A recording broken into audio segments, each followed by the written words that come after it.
الحمد لله نحمده ونستعينه ونستغفره ونؤمن به ونتوكل عليه ونعوذ بالله من شرور انفسنا ومن سيئات اعمالنا من يهده الله فلا مضل له ومن يضلل فلا هادي له ونشهد أن لا إله إلا الله وحده لا شريك له ونشهد أن محمدا عبده ورسوله. سیدنا عمر فاروق رضی اللہ عنہ فرماتے ہیں کہ ہم وہاں موجود تھے کہ آپ علیہ السلام پر وحی کے آثار محسوس ہونے لگے، تو ہم ٹھہر گئے. عمر فاروق رضی اللہ عنہ جا رہے تھے، وہ کہنے لگے کہ ہم ٹھہر گئے کہ تازہ آنے والی وحی کو ہم سن لیں.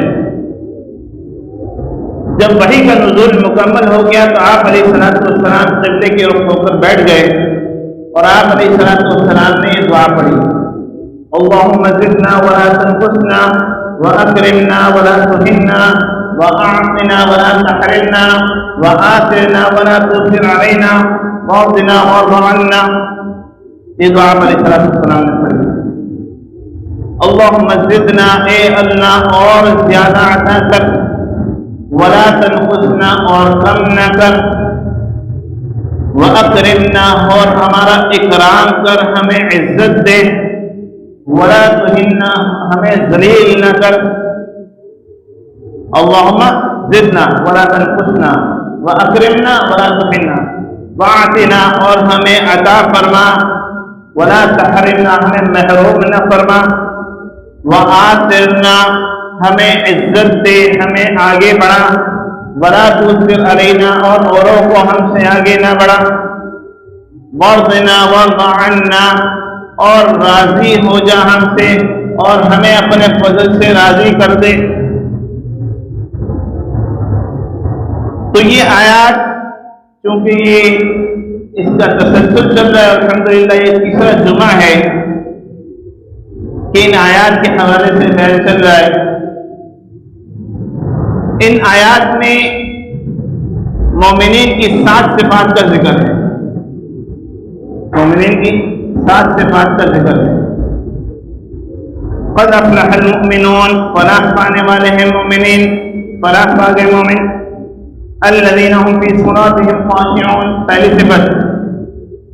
صفت الذین هم فی صلاتهم خاشعون، نمازوں میں ڈرنے والے ہیں. والذین هم عن اللغو معرضون، فضولیات سے پرہیز کرنے والے. والذین هم للزکاة فاعلون، زکات ادا کرنے والے یا تزکیہ نفس کرنے والے، اپنے نفس کا تزکیہ کرنے والے.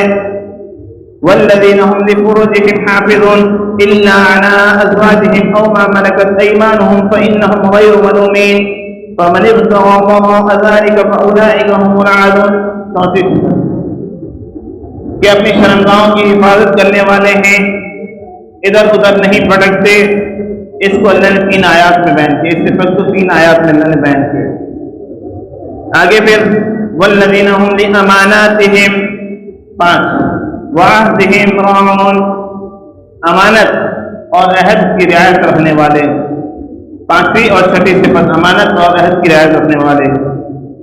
والذین هم علی صلواتهم یحافظون، اپنے نمازوں کی محافظ، اپنی نمازوں کی حفاظت کرنے والے. یہ 7 ہو گئے. تو 7 میں سے پہلے جمعے ایک بیان ہوا تھا الذین هم فی صلاتهم خاشعون، جو نمازوں میں خشوع اختیار کرنے والے. پھر پچھلے جمعے آپ کے سامنے والذین هم عن اللغو معرضون، جو فضولیات سے پرہیز کرنے والے. اور والذین هم للزکاة فاعلون، کہ جو اپنا تزکیہ نفس کرنے والے، زکات دینے والے. زکات کے لغوی معنی پاکی کے ہیں کہ اپنے آپ کو پاک کرنے والے، فضولیات سے اپنے آپ کو جیسے دل کی بیماریوں سے پاک کرنے والے، اور اسی طرح سے اپنے آپ اپنے مال کو گندگی سے پاک کرنے والے، یعنی زکات ادا کرنے والے. اب آج کا موضوع یہاں سے ہم شروع کرتے ہیں کہ ان کی 4تھی صفت کیا ہے. جو فلاح پانے والے لوگ ہیں جن کے بارے میں اللہ نے اعلان کیا قد افلح المؤمنون، ان کی 4تھی صفت کیا ہے؟ ان کی 4تھی صفت کو اللہ رب العزت نے 3 آیات میں بیان کیا ہے. وہ کیا ہے؟ والذین هم لفروجہم حافظون، کہ اپنی شرمگاہوں کی حفاظت کرنے والے پاک دامن مراد، الا علی ازواجہم، ہاں بیویاں ہوں اور بات ہے، او ما ملکت ایمانہم فانہم غیر ملومین، یا باندھی ہو تو اس میں تو ملامت نہیں ہے، لیکن آج کل باندھی کا دور نہیں ہے۔ فمن ابتغى وراء ذلك فاولئک هم العادون، ہاں اس کے علاوہ اگر کوئی کرنے والا ہے، اپنی خواہش پوری کرنے والا ہے، تو وہ حد سے گزرنے والا ہے، تو وہ حد سے گزرنے والا ہے۔ یہاں تو یہ سمجھا دیا، لیکن ہمیں کیا کرنا چاہیے؟ لا تقربوا الزنا، زنا کے قریب نہ جاؤ، زنا کے قریب نہ جاؤ۔ تو آپ کیا سمجھتے ہیں اس کا یہ مطلب ہے کہ فلاں جگہ نعوذ باللہ کہیں کسی جگہ زنا ہو اور اس کے قریب نہ جاؤ، یہ مطلب ہے؟ اس کی تشریح یہ ہے، اس کی وضاحت یہ ہے کہ ان اعمال کے پاس بھی نہ بھٹکو کہ جو زنا کی طرف لے جانے والے، جو آپ کو زنا کی طرف لے جانے والے، ان اعمال کے قریب بھی نہ پھٹکو۔ وہ کیا ہے؟ غیر محرم کی آواز، غیر محرم کی آواز یہ زنا کی طرف لے جانے کے لیے راستہ ہے۔ لا تقربوا الزنا، زنا کے قریب نہ جاؤ۔ اس کی طرف نظر اٹھا کر دیکھنا، لا تقربوا الزنا، زنا کے قریب نہ جاؤ، اس کی طرف نظر اٹھا کے بھی نہ دیکھو۔ اور للچائی ہوئی نظر سے اس کے لباس کی طرف بھی نہ دیکھو، لا تقربوا الزنا۔ یہاں تک کہ اس کی تشریح میں تو یہ بھی ہے کہ بازار میں اگر صرف خواتین کے کپڑے رکھے ہوئے ہوں، خواتین کے کپڑے رکھے ہوئے ہوں، خاتون کے کپڑے رکھے ہوئے ہوں، صرف ایسے ہی رکھے ہوئے، کوئی خاتون موجود نہ ہو، اس کی طرف بھی اس للچائی ہوئی نظر سے نہ دیکھے، لا تقربوا الزنا۔ یہ بھی آپ کو زنا کی طرف رغبت دلائے گا۔ گانا سننا، اس سے قریب بھی نہ جاؤ، لا تقربوا الزنا، یہ اس کی تفصیل ہے کہ آپ گانا نہ سنو۔ اسی طرح سے اگر آپ گھر میں موجود ہیں، آپ کی اہلیہ، اسے چاہیے کہ کسی دوسری خاتون کی تعریف آپ کے سامنے نہ کرے، اسے چاہیے کہ کسی دوسری خاتون کی تعریف بھی آپ کے سامنے نہ کرے کہ فلاں جو خاتون ہے نا بڑی بڑی نیک ہے اور بڑی اس طرح ہے اور بڑی اس کے خصوصیات بیان کرنے لگ جائے، اس کی تعریفات بھی آپ کی اہلیت کو چاہیے کہ آپ کے سامنے بیان نہ کرے، لا تقربوا الزنا۔ کبھی مثال کے طور پر کسی نیک خاتون کے بارے میں ایک دو الفاظ کہہ دیے کہ وہ تو بڑی نیک ہے، میں اس قابل تھا، یا میں بھی ایسی ہو جاؤں، کبھی کبھار کوئی ایسا تذکرہ ہو جائے تو اور بات، خاص طور سے اس کی وجہ پتہ بتانا کہ وہ تو بڑا عمدہ لباس پہنتی ہے اور وہ بڑی اچھی لگتی ہے، اور ایسے کبھی نہ کرے، لا تقربوا الزنا، اس کے قریب نہیں۔ اور جس طرح سے کسی خاتون کو جو بنفس نفیس آپ کے سامنے موجود ہے، اس کی طرف آپ آنکھ اٹھا کر دیکھ رہے ہیں، اور ایک یہ کہ یہ بنفس نفیس آپ کا دیکھنا کہ وہ سامنے موجود ہے، اور یہ کہ اس کی تصویر کو دیکھنا برابر ہے، یا کوئی ایسی ویڈیو اس کی دیکھ لینا، تو وہ اس کا بھی یہی حکم ہے کہ آپ اسے نہ دیں، آپ کے لیے غیر محرم، آپ کے لیے غیر محرم۔ اور یہی نہیں، خواتین کے لیے بھی یہ کہ اپنی نظریں نیچی کر لیں، لا تقربوا الزنا، وہ اپنی نظریں نیچے کر لیں، مرد تو ان کی طرف نگاہ اٹھا کر نہ دیکھیں اور خواتین بھی اپنی نظریں نیچے کر لیں۔ تو یہ ایک ایسا اسلام نے ایک پاک معاشرے کو وجود دیا ہے کہ جس میں دور دور سے بھی کوئی شبہ ہو تو اسے بھی رد کر دیا کہ یہ کام بھی نہ کرو،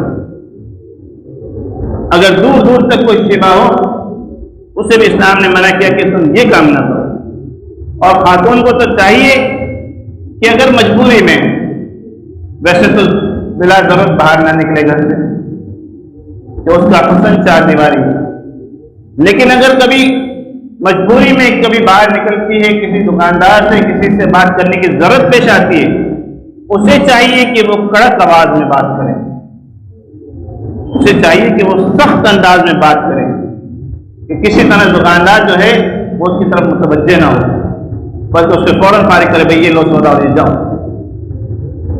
اس کے لیے حکم ہے کہ وہ سخت انداز میں بات کرے، بالکل دھیمے انداز میں بات وہ کسی مرد سے غیر محرم سے نہ کرے، کسی غیر محرم سے وہ دھیمے انداز میں قطعاً بات نہ کرے، سخت لہجے میں بات کرے اس سے۔ ہمارے ایک دوست ہیں، ان کے بارے میں ایک نے بتایا کہ وہ کہتے تھے کہ ہم کبھی جماعت کی شکل میں جاتے، جیسے تبلیغ والے جاتے ہیں گھروں پر، تو کہنے لگے کہ خاتون کے ہاں ہم کسی گھر پہ گئے تو خاتون تھی، اتنی سختی سے انہوں نے جواب دیا ہمیں کہ ہم تو گئے تھے کہ بھائی بہن گھر میں کوئی مرد ہے تو آپ بلا دیں، ہمیں کچھ بات کرنی، لیکن جب ہم گئے ہیں اور ہم نے دروازہ کھٹکھٹایا تو اتنی سختی سے انہوں نے جواب دیا ہے کہ آگے کسی کی ہمت نہیں، کہ یہاں ٹھہرنا مناسب ہی نہیں ہے، یہاں ٹھہرنا مناسب نہیں ہے۔ تو خواہ وہ گھر کے دروازے پر کوئی آ جائے یا آپ کہیں چلے جائیں تو اس کے لیے چاہیے کہ اسے سخت انداز میں بات، بالکل نرمی کی اس میں گنجائش کہ میں ذرا نرم انداز میں بات کروں گی تو وہ پیسے کم کر دے گا، یا میں ذرا ہنسی مذاق کروں گی، قطعاً اس کی ضرورت نہیں ہے، قطعاً اس کی ضرورت نہیں ہے، یہ زنا کی سیڑھی ہے، اس کی طرف جانے کی قطعاً ضرورت نہیں ہے۔ یہ اپنے خواتین کو سمجھا دیں کہ اس طرح کبھی نہ کریں۔ والذین هم لفروجهم حافظون الا على ازواجهم او ما ملكت ايمانهم فانهم غير ملومين فمن ابتغى وراء ذلك فاولئك هم العادون۔ اس میں وہ تمام اقسام آ گئے، تمام اقسام آ گئے جو فطرت کے خلاف ہیں۔ اپنی شہوت کو پوری کرنا فطرت کے خلاف جتنی قسمیں ہیں وہ ساری آ گئی، خواہ وہ ان ملونوں کی طرح جو مرد اور مرد کے نکاح کو جائز کہتے ہیں کہ مرد کا مرد سے نکاح ہو سکتا ہے، یا عورت کا عورت سے نکاح ہو سکتا ہے، یا کسی اور اس طرح کی فضولیات رکھتے ہیں، وہ سارے آگے اس میں کہ کسی طرح سے غیر فطری طور سے اپنی ضرورت پوری کرنا یا غیر محرم سے ضرورت پوری کرنا، یہ زنا بدکاری ہے۔ تو اس سے اعراض کرنے والے کون ہیں؟ جو اللہ کے پسندیدہ ہیں، جو ان تمام فضولیات سے اعراض کرنے والے جو لوگ ہیں وہ اللہ کے پسندیدہ ہیں، وہ قد افلح المؤمنون میں داخل ہیں۔ کتنی ہو گئی؟ 4 ہو گئی، الحمدللہ جاگ رہے ہیں۔ فمن ابتغى وراء ذلك فاولئك هم العادون، یہاں تک 4 ہو گئی۔ آگے پھر اگلی آیت میں اللہ رب العزت نے ایک آیت میں 2 حکم بیان کیے، ایک آیت میں 2 حکم بیان کیے۔ وہ 2 حکم کیا ہیں؟ والذین هم لأماناتهم وعہدهم راعون، والذین هم لأماناتهم وعہدهم راعون، ایک آیت میں 2 کیا ہے؟ والذین هم لأماناتهم کہ امانت، وعہدهم اور عہد وعدہ، راعون رعایت کرنے والے ہیں، جو امانت اور عہد کی رعایت کرنے والے ہیں۔ اس میں امانت کی کئی قسمیں ہیں۔ ایک تو یہ امانت ہے کہ میرے پاس کچھ رقم ہے، میں نے دے دی، بھائی قاری صاحب آپ اس کو سنبھال کر رکھیں، میں اس وقت دوسری جگہ جا رہا ہوں، وہاں پیسے لے جانا مناسب نہیں ہے، آپ یہ 10,000 روپے رکھ لیں، میں پھر واپسی میں آپ سے لے لوں، یا میں شام تک آؤں گا تو آپ سے لے لوں گا۔ اب میں نے قاری صاحب کو امانت دے دی، انہوں نے رکھ لی، تھوڑی دیر کے بعد ان کا کوئی قریبی ساتھی آیا، اس نے کہا مجھے 5,000 روپے کی ضرورت ہے اور میں آدھے گھنٹے میں آپ کو واپس کر دوں گا، میں آپ کو آدھے گھنٹے میں واپس کروں گا، جبکہ میں نے ان کو کیا کہا ہے کہ میں شام تک آؤں گا۔ ان کے لیے جائز نہیں کہ آدھے گھنٹے کے لیے میری رقم ان کو دے دیں، ان کے لیے جائز نہیں۔ کیوں؟ میں نے ان کو امانت دی کہ آپ رکھیں، میں آپ سے لے جاؤں گا، ان کے لیے جائز نہیں۔ میری اجازت ہو کہ آپ یہ رکھیں، آپ جس طرح چاہیں خرچ کریں، لیکن شام کو میں آؤں گا، آپ مجھے لوٹا دیں، پھر ان کو وہ جس طرح چاہے استعمال کریں، وہ چاہے تو اس سے کوئی تجارت کر لیں، وہ چاہیں تو کسی کو قرض دے دیں، وہ چاہیں تو کسی کو کسی اور کے پاس امانت رکھوا دیں، لیکن جب میں آؤں گا تو مجھے لوٹا دیں۔ ایک تو یہ قسم جو عام طور پر ہمارے درمیان مشہور ہے کہ جسے ہم امانت سمجھتے ہیں، کہ واقعی نہیں یار یہ کسی کی امانت ہے، یہ میں خرچ نہیں کروں۔ بعض اوقات ایسا ہوتا ہے کہ لوگ پیسے دیتے ہیں کہ میری بچی کی شادی ہے،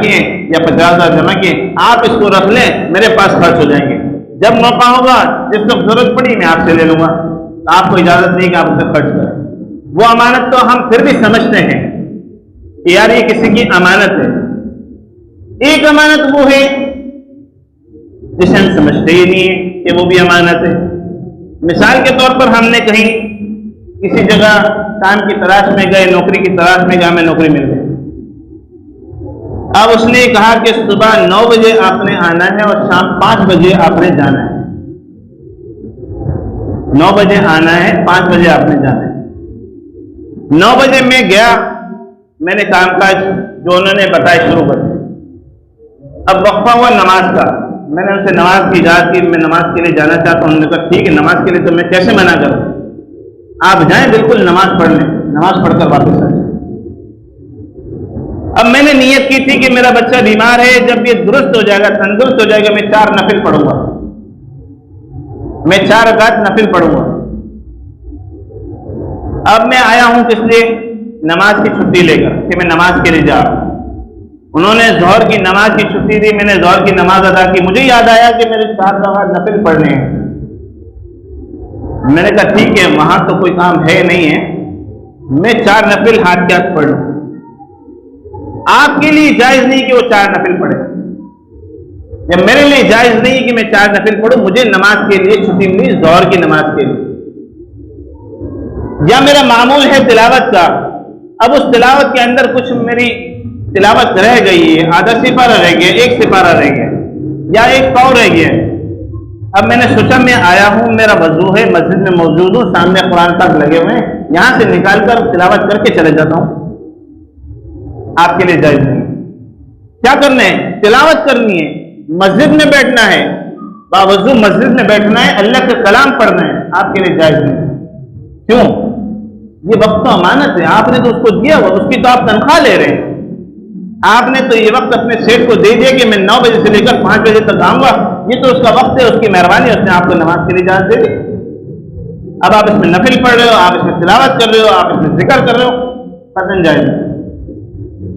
راستے میں آپ چلتے گئے، آپ نے یار میرے ایک دوست کی دکان ہے، میں ذرا سلام دعا کروں، آپ نہیں رک سکتے، آپ سلام دعا کریں گے، آپ ان کے حال احوال پوچھیں گے، آپ دوسروں کے حال احوال پوچھیں گے، وہ آپ کے حال احوال پوچھیں گے۔ تو یہ ایک امانت ہے جس کی عموماً لوگ خیانت کرتے ہیں، پتہ ہی نہیں ہے 5 منٹ میں کون سی موت آ جائے گی، یہ الفاظ ہوتے ہیں 5 منٹ میں کون سی موت آ جائے گی، کون سی آفت آ جائے گی۔ نہیں، یہ امانت ہے۔ آپ ایک جگہ کام کر رہے ہیں، آپ نے اس کو وقت دیا، اس وقت کے آپ پیسے لے رہے ہیں، اس وقت کے آپ پیسے، وہ یہ تھوڑی کہہ رہے کہ کام ہوگا تو میں پیسے دوں گا، کام نہیں ہوگا تو پیسے نہیں دوں گا۔ وہ اگر دکان پر 1 گاہک آئے گا تب بھی آپ کو تنخواہ دے گا، وہ اگر دکان پر 10 گاہک آئیں گے جب بھی آپ کو تنخواہ دے گا۔ دکان پر 1 گاہک بھی نہیں آئے گا پھر بھی اس کے لیے لازم ہے کہ آپ کو تنخواہ دے گا۔ اس میں ہم خیانت کرتے ہیں، ہم سمجھتے ہیں کہ خیانت ہی نہیں، ہم تو سمجھتے صرف میرے پاس کسی نے رقم رکھوائی، کسی نے زیور رکھوایا، یہ امانت ہے اور کوئی امانت ہے۔ 2 باتیں ہو گئی۔ ویسے تو بڑا وسیع مفہوم ہے، اور مفسرین نے تو یہاں تک لکھا ہے کہ اللہ نے جو احکامات آپ کے ذمہ لگائے وہ بھی امانت ہے، آپ اس کو پورا کریں، جو اللہ نے حکم دیے ہیں، جو فرائض ہیں، واجبات ہیں، آپ اس کو پورا، یہ بھی امانت ہے، مفسرین نے یہاں تک لکھا ہے۔ تو 2 باتیں ہو گئی۔ ایک بات تو یہ ہو گئی کہ رقم کو رکھوائے تو امانت، ایک بات یہ ہو گئی کہ وقت آپ نے اپنا بیچا ہے، اس کے عوض میں آپ رقم لے رہے ہیں، یہ امانت ہو گئی۔ ایک بات اور ہے، ایک بات اور ہے، میں نے بھائی سے کہا بھائی ایک بات سن، میں نے ایک مال اٹھایا ہے، اس میں مجھے 50,000 روپے کا منافع ہونا ہے، آپ اللہ کے ولی ہیں، آپ دعا کر دیں کہ میرا یہ کام ہو جائے، آپ دعا کر دیں میرا یہ کام ہو جائے، مجھے 50,000 روپے بچ جائیں گے۔ ان کے لیے جائز نہیں کہ میری یہ والی بات آپ کو کسی کو بتا دیں، ان کے لیے یہ جائز نہیں کہ میری یہ والی بات آپ کو کسی کو بتا دیں۔ اتنا ہو سکتا ہے کہ میں نے ان سے دعا کی درخواست کی کہ میں بڑی مشکل میں پھنسا ہوں، میرا 50,000 کا منافع ہوگا، اگر یہ مال نہیں بکا تو منافع تو دور کی بات ہے، مجھ پر قرض ہو جائے گا، میرے مجھے پیسے اتارنا مشکل ہو جائے گا، بڑی مشکل گھڑی آپ دعا کریں۔ اب یہ اتنا تو کر سکتے ہیں کہ یہ آپ کو کہہ دیں، آپ کو کہہ دیں، آپ یار ایک ساتھی نے دعا کی درخواست کی ہے، بیچارہ بہت پریشان ہے، آپ بھی دعا کریں اللہ پاک مسئلہ آسان کرے، بس۔ کون سا ساتھی آپ نہیں بتا سکتے، کیا دعا کرنی ہے، اس کا کیا مسئلہ ہے، کس مشکل میں پھنسا ہے، آپ نہیں بتا سکتے۔ یہ تو امانتاً اس نے آپ کو ایک چیز بتا دی کہ میری یہ مشکل ہے، میری یہ پریشانی ہے، آپ کیسے بتا رہے ہیں؟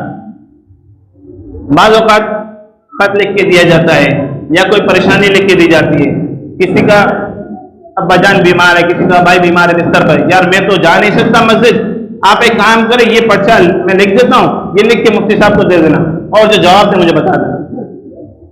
آپ کے لیے جائز نہیں کو پرچہ کھول کے دیکھے کہ انہوں نے کیا لکھا ہے، وہ تو آپ کو ایک امانتاً دے کہ جا کے مفتی صاحب کو دے دینا، وہ جو جواب دے مجھے آپ بتا دینا، آپ کے لیے جائز۔ کئی لوگ ایسے ہمارے پاس آتے ہیں، ایک گھر کے چار چار لوگ بھی آتے ہیں بھائی آپس میں، ایک بھائی آ کر جب ایک بات کرتا ہے کہ یہ پریشانی یہ مسئلہ ہے، اور دوسرا بھائی میرے پاس آتا ہے گپ شپ بھی کرتا ہے، اچھی سلام، میں اس کو نہیں کہتا کہ یار تمہارے بھائی کا یہ مسئلہ ہے، ایک ہی گھر میں رہتے ہیں، ممکن ہے اسے پتہ بھی ہو لیکن اس سے میں تذکرہ نہیں کرتا، یہ بھی نہیں پوچھتا تمہارا بھائی اس مشکل میں پھنسا تھا کیا ہوا اس کا، ہو سکتا ہے بھائی کو معلوم ہی نہ ہو۔ تو یہ ایک امانت کی بہت بڑی قسم ہے اور ہم ان قسموں کو سمجھتے نہیں ہیں، ہم صرف رقم کو، یہ ساری چیزیں امانت ہیں۔ بہرحال کتنی 6 ہو گئی، آخری والذین هم علی صلواتهم یحافظون، کہ جو اپنے نمازوں کی حفاظت کرنے والے ہیں۔ سب سے پہلی صفت نمازوں میں خشوع کو اختیار کرنے والے، آخری صفت نمازوں کی محافظت کرنے والے۔ خشوع ہر نماز کے لیے درکار ہے، خواہ وہ 5 وقتہ نماز ہو، خواہ نفل ہو، واجب ہو، سنت ہو، کوئی سی بھی نماز ہو۔ اور یہاں محافظت کی بات کی ہے تو اس سے مراد کم از کم یہ 5 نمازیں ہیں جن کو اپنے وقت پر ادا کرنا، اس میں کاہلی اور سستی نہ کرنا بلکہ اپنے وقتوں پر ادا کرنا، ان کی حفاظت کرنا، یہ مراد ہے۔ تو 7ویں صفت ان مومنین کی یہ ہے کہ اپنے نمازوں کی حفاظت کرتے ہیں۔ سمجھ میں آ گئی؟ پہلی صفت بھی نماز، آخری صفت بھی نماز، تو پتہ چلتا ہے کہ اگر ہم ان نمازوں کو بہت اہتمام سے پڑھنے والے ہو جائیں تو باقی صفات اللہ اپنے فضل سے اس کا پابند بنا دے گا، ہمیں اللہ اپنے فضل سے اس کا پابند بنا دے گا۔ تو ان 7 صفات کے بعد کیا ہے، جس میں 7 صفات ہیں، اولئک هم الوارثون، وارث ہیں، یہ وارث ہیں، الذین یرثون الفردوس، جنت الفردوس کے وارث ہیں، ان باغات کے وارث ہیں جن کا پھل کبھی ختم ہونے والا نہیں ہے۔ کتنے دن رہیں گے، کتنی زندگی رہیں گے، جتنی زندگی یہاں رہی اتنی رہیں گے یا کم رہیں گے یا زیادہ رہیں گے؟ اللہ فرماتے ہیں ہم فیہا خالدون، ہمیشہ ہمیشہ کے لیے رہیں گے۔ خلد ہے جس کے اندر کبھی ختم ہونا نہیں ہے، وہ اس زندگی میں رہیں گے، وہ اس دن کبھی کوئی ایسا معاملہ پیش آ جاتا ہے، اچانک سامنے سے گاڑی آگے، ہم روڈ پر جا رہے ہیں تو ہمیں موت کا خوف ہوتا ہے کہ نہیں ابھی نہیں مرنا، ہمیں خوف ہوتا ہے، یا کوئی بیماری ایسی آ جاتی ہے کہ بس اب گیا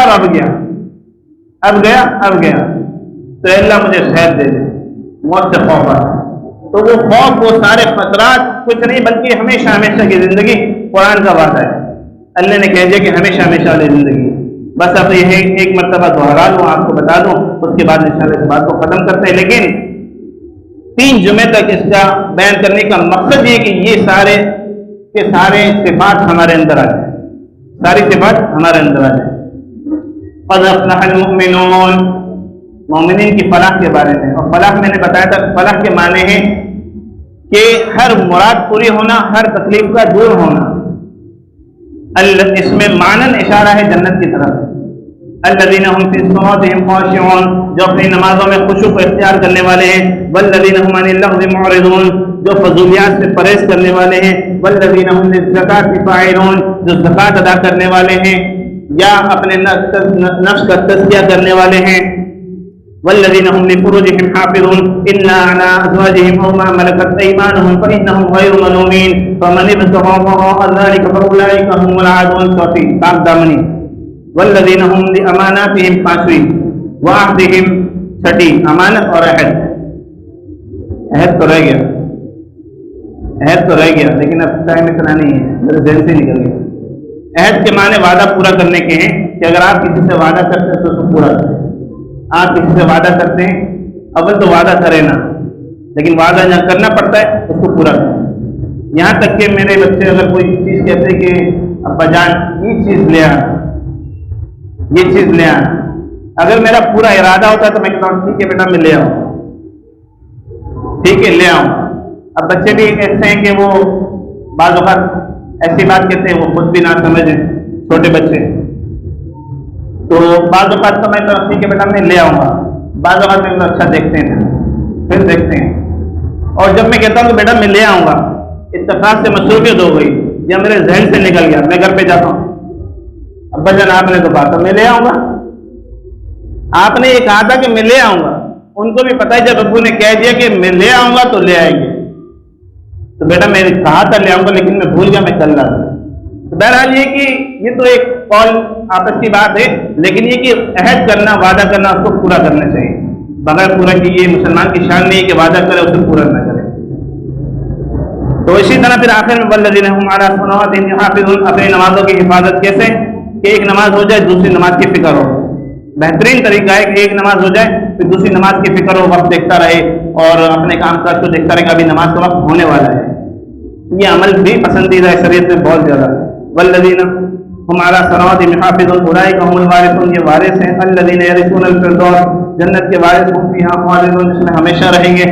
اللہ ہم سب کو ہمیشہ والی جنت میں لے جائے اور سب سے بڑھ کر اپنی رضا کا پروانہ دے دے، اور اپنے پیارے حبیب صلی اللہ علیہ وسلم کا دیدار، اور اس سے بڑھ کر ایک چیز اور ہے جس کا جنت میں بھی مشتاق ہوں گے، جنت میں بھی اتنے مزے کے بعد اللہ کہیں گے مانگو کیا مانگتے ہو، تو کہیں گے اللہ ساری نعمتیں آپ نے دے دی، اب تو کچھ مانگنے کے لیے نہیں۔ جب اللہ کہیں گے مانگو، پھر وہ علماء کے پاس جائیں گے جنت میں، یہ اللہ کہتے ہیں مانگو، ہم کیا مانگے؟ پھر علماء کہیں گے کہ اللہ سے اللہ کا دیدار مانگو، اللہ سے اللہ کا دیدار مانگو کہ اللہ اپنا دیدار کرا دے۔ واخر دعوانا الحمدللہ۔